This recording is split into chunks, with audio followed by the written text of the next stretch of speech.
मेरे प्यारे हिंदी के प्रतियोगी अभ्यर्थियों, हिंदी वागधारा चैनल में आप सबका हृदय से स्वागत है।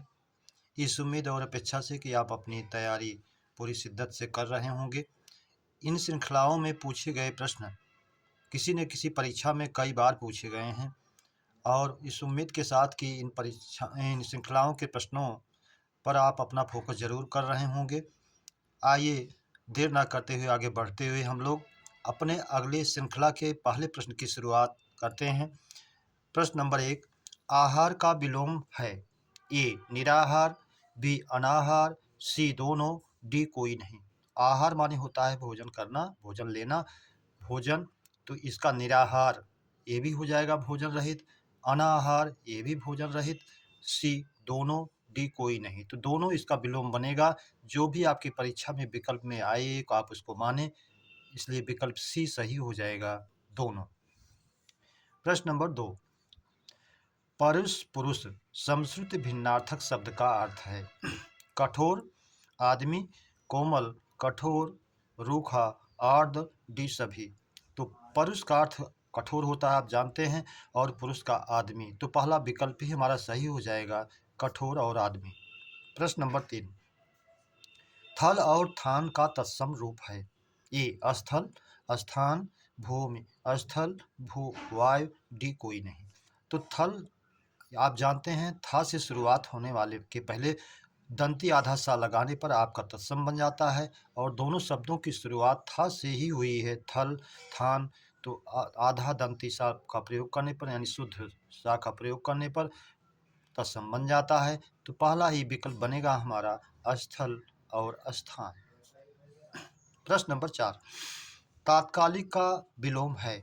ए दूरगामी, बी अग्रगामी, सी पश्चगामी, डी तटस्थ। तटस्थ अपने स्थान पर स्थिर रहने वाला, पश्चगामी पीछे जाने वाला, अग्रगामी आगे जाने वाला, दूरगामी जो दूर तक जाए, अर्थात तात्कालिक, तत्काल में एक प्रत्यय लगा करके तात्कालिक उसी समय से संबंध रखने वाला, दूरगामी दूर से संबंध रखने वाला, दूर तक जाने वाला। तो विकल्प ए ही हमारा सही हो जाएगा, दूरगामी। प्रश्न नंबर 5, दुर्जन का पर्याय है? सठ, खल, दुष्ट, सभी। तो दुर्जन को आप जानते हैं, दुह प्लस जन फिर विसर्ग रा का रूप लेता है, दुर्जन खराब व्यक्ति, दुष्ट प्रवृत्ति का व्यक्ति, दुर्जन। तो इसका पर्याय सठ आप जानते हैं, आप पढ़ते भी हैं, सठ सुधरहि सत्संगति पाई, वो दुष्ट के परिप्रेक्ष्य में सठ आता है। खल, खल का दुष्ट होता ही है, ये अनेकार्थी भी है, आप जानते हैं, दुष्ट, धतूरा, खरल, चुगलखोर, इस खल अनेकार्थी का अनेक शब्द है। सी दुष्ट ये भी है, डी सभी। तो इसका मतलब है कि इसके तीनों विकल्प इसके पर्याय हैं, विकल्प डी हमारा सही हो जाएगा, सभी। प्रश्न नंबर 6, शीर्षस्थ का विलोम है? ए पदस्थ, बी पादस्थ, सी दोनों, डी सभी। तो शीर्षस्थ जो शीर्ष पर स्थित है, चोटी पर स्थित है, वो शीर्षस्थ है। पदस्थ जो अपने पद पर स्थित है, पद पर कार्य कर रहा है। पादस्थ जो पैर पर स्थित है। तो जो शीर्ष पर स्थित है और जो पैर पर स्थित है, तो इसका मतलब एक दूसरे का विलोम हो गया, विकल्प भी हमारा सही हो जाएगा। प्रश्न नंबर 7, सदैव का विलोम है? विरद, विरत, विरल, विरज। विरद, विरत का अर्थ जानते हैं, विरुद्ध, और विरद ये प्रशंसा के भाव में जाता है, इसलिए नहीं है। बी विरत यानी जिसमें अंतराल हो, हमेशा ना हो, तो इसलिए विरत जो है यही इसका विलोम बन जाएगा। हालांकि एक बार आयोग मान लिया था विरद विरद को, लेकिन आप शुद्धतम रूप जाने विरत जिसमें अंतराल हो, विरल जो विरल हो, सघन ना हो, इसलिए सघन का विलोम विरल बनता है। विरज धूलि रहित होता है। प्रश्न नंबर 8, 100 वर्ष का समय वाक्यांश का एक शब्द है? शताब्दी, सहस्राब्दी, आब्दी, दशाब्दी। आब्दी यहाँ आब्द मूल शब्द है जिसका शाब्दिक अर्थ होता है वर्ष, आब्दी वर्ष वाला, दशाब्दी 10 वर्ष वाला, आब्दी वर्ष वाला, सहस्राब्दी 1000 वर्ष वाला, शताब्दी 100 वर्ष का समय, 100 वर्ष वाला समय, इसलिए विकल्प ए हमारा सही हो जाएगा, 100 वर्ष का समय, शताब्दी। प्रश्न नंबर 9, हानि का सर्वोचित विलोम। सर्वोचित कह रहा है, इसका मतलब इसके विलोम उससे मिलते जुलते और भी लग सकते हैं, इसलिए सर्वोचित की बात किया है। लाभ, मुनाफा, आमदनी, फायदा। तो आपको हम लोगों को दिखेगा कि फायदा भी लाभ में है, आमदनी भी लाभ में है, मुनाफा भी है, लेकिन सर्वोचित की बात कर रहा है तो सबसे उचित लाभ में ये सब समाहित हो जाएंगे, इसलिए विकल्प ए हमारा सही हो जाएगा, लाभ। प्रश्न नंबर 10, वहाँ 4 लोग उपस्थित थे में विशेषण है, निश्चित संख्यावाचक, गुणवाचक, सार्वनामिक, कोई नहीं। सार्वनामिक तो है नहीं, क्योंकि ये सर्वनाम कोई विशेषण का काम कर नहीं रहा है यहाँ संज्ञा के पहले आकर के। गुणवाचक, ये जो है 4 लोग, ये भी गुण की बात नहीं कर रहा है, 4 संख्या बता रहा है। निश्चित संख्यावाचक, संख्यावाचक है, संख्यावाचक में निश्चित संख्यावाचक है, 4 लोग की बात कर रहा है, निश्चित है 4 लोग हैं, तो निश्चित संख्यावाचक विशेषण हो जाएगा, विकल्प ए हमारा सही हो जाएगा। प्रश्न नंबर 11, जो व्याकरण जानता हो वाक्यांश का एक शब्द है, ए वैयाकरण, बी व्याकरणी, सी व्याकरण ज्ञाता, डी सभी। तो इसका जानते हैं, प्रचलित है और आप जानते भी हैं, हमारे जो व्याकरण को लिखने वाले हैं वैयाकरण कहा भी जाता है उनको, चाहे कामता प्रसाद गुरु जी हों, चाहे पृथ्वीनाथ पांडे जी हों, चाहे वासुदेव नंदन जी हों, सबको हम वैयाकरण कहते हैं। तो व्याकरण जो जानता हो वो वैयाकरण है, इसलिए विकल्प ए हमारा सही हो जाएगा। प्रश्न नंबर 12, उन्मूलन का अर्थ है उखाड़ना, जड़ से उखाड़ना, फेंकना, रोपित करना। मूलन, मूल माने जड़ होता है, मूलन माने जड़ वाला, उन्मूलन ऊपर की तरफ जड़ किया जाने वाला, अर्थात जड़ को ऊपर उखाड़ लेना, जिसका संधि विच्छेद आप करते हैं उत प्लस मूलन, तो बनता है उन्मूलन, अर्थात जड़ से उखाड़ लेना। तो इसलिए पूरी तरह से इसका अर्थ शुद्धतम होगा बी, जड़ से उखाड़ना। प्रश्न नंबर 13, निम्न में विशेषण है, अनुराग, अपराध, सी आत्मी, डी अर्थ। तो अर्थ नहीं है, अगर ये होता आर्थिक तब ये जो है विशेषण बन जाता। अपराध नहीं है, अगर अपराधी होता तब भी विशेषण बन जाता। अनुराग भी विशेषण नहीं है, अगर ये अनुरक्त होता तो भी विशेषण हो जाता, या अनुरागी होता, अनुरागी व्यक्ति या कुछ भी हो जो संज्ञा के पहले प्रयुक्त हो सकता तो ये भी हो जाता। आत्मीय, अपने लोग, आत्मीय जन, ये संज्ञा के पहले प्रयुक्त हो रहा है, इसलिए विशेषण है, इस विकल्प सी हमारा सही हो जाएगा। प्रश्न नंबर 14, क्षीर का तद्भव है, खीर, क्षीर, क्षार, राख। तो राख या खार का हम जानते हैं क्षार होता है, ये नहीं है, क्षार जो है राख का तत्सम है, क्षीर ये शुद्ध नहीं है, खीर, खीर का क्षीर होता है हम जानते हैं, विकल्प ए हमारा सही हो जाएगा, खीर। प्रश्न नंबर 15, समीची, समीचीन समश्रुत भिन्नार्थक शब्द का अर्थ है, प्रशंसा, उचित, उदार, अनुचित, सरल, कुटिल, डी कोई नहीं। तो समीची का हम जानते हैं यश प्रशंसा होता है, समीचीन का उचित होता है, तो विकल्प ए ही हमारा सही हो जाएगा, प्रशंसा और उचित। प्रश्न नंबर 16, निम्न में शुद्ध वाक्य है, ए पत्रोत्तर देकर अनुग्रहित करें, ये अशुद्ध है, अगर अनुग्रहित की जगह अनुगृहीत होता तो सही हो जाता।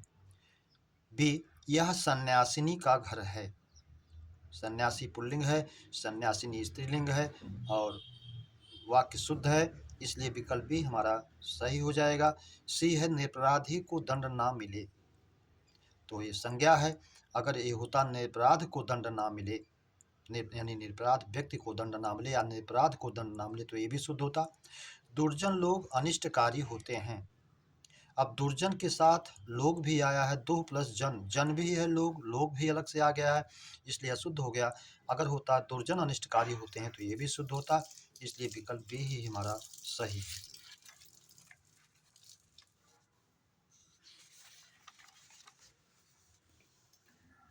प्रश्न नंबर 17, हमेशा घूमते रहने वाला वाक्यांश का एक शब्द है। ए यायावर, बी परिव्राजक, सी संन्यास, डी सभी। संन्यास जानते हैं जो गृहस्थ जीवन छोड़ देता है और संन्यास को रूप लेता है साधु का। परिव्राजक संन्यास के लिए घर छोड़ना वाक्यांश का एक शब्द होता है। यायावर जो ऐसा सन्यासी जो हमेशा कहीं टिकता नहीं है, घूमता ही रहता है, तो यायावर होता है। इसलिए विकल्प ए हमारा सही हो जाएगा, यायावर। यायावर का विलोम भी परीक्षाओं में बार बार पूछता है, तो उसको भी आप जानते रहें, जिसका विलोम होता है स्थिर। यायावर घूमते रहने वाला और स्थिर रुकने वाला। प्रश्न नंबर 18, आज का तत्सम है ये अर्ची, अंच, अर्च, सभी। तो आज का तत्सम जानते हैं अर्ची होता है, इसलिए विकल्प ए हमारा सही हो जाएगा। प्रश्न नंबर 19, गाय अधिक दूध देती है में अधिक किसका विशेषण है? ए गाय का, बी दूध का, सी देना का, डी स्वयं का। तो अधिक दूध, दूध की विशेषता अधिक के रूप में बता रहा है अधिक विशेषण, इसलिए ये जो है दूध का विशेषण बनेगा। विकल्प बी हमारा सही हो जाएगा। प्रश्न नंबर 20, इहलोक का विलोम है परलोक, स्वलोक, लोकेश, कोई नहीं। तो कोई नहीं, कोई मतलब नहीं। लोकेश, लोक प्लस ईश जो ब्रह्मा जी का पर्यायवाची है। स्वलोक, स्व माने अपना, लोक माने संसार। स्वलोक, परलोक, दूसरा लोक। तो इहलोक इस संसार से संबंध जो है, परलोक दूसरे संसार से संबंध है। इह का विलोम पर, इहलोक का परलोक। विकल्प ए हमारा सही हो जाएगा।